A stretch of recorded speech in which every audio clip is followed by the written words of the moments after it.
Koto mairiamun kangin na jaikina Oteri Lokotuli ko Kampala Francis Ekomoloit Onapito ngesi Adaun Aite Gogogor kwape Apolokiton lo Board of Governors ko Soroti Fruit Limited kanu ikariuni lwe ponto ko ingaren Berungana zotajin bejasi apederosho ochoma lo Rwanare yeti mulo periotin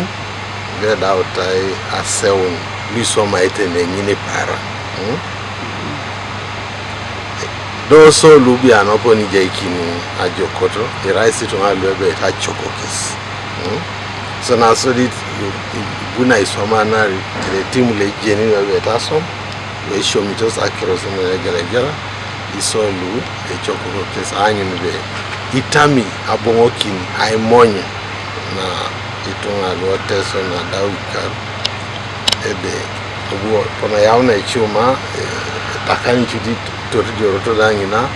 kwenye mamu noine muchuga egwelio aneja sakoro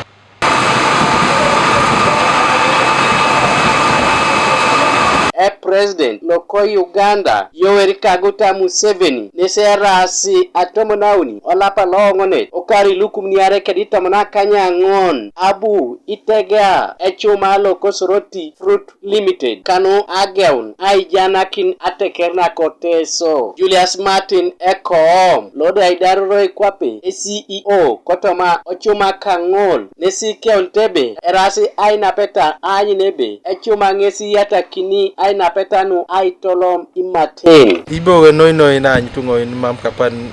oni daunito teso ngesi anyake muchuga la kogiok ido dibo we ngini ilo se sinyo kikin anyunebo bia ibodo kwana ebeto nunyo kaiswa maoni jasi plans le jasi toma aitanyanya we factory jani puno ikonye bod lokede so iwa nyuni swama ananyune bonbe amonyo ne jatoma akogiok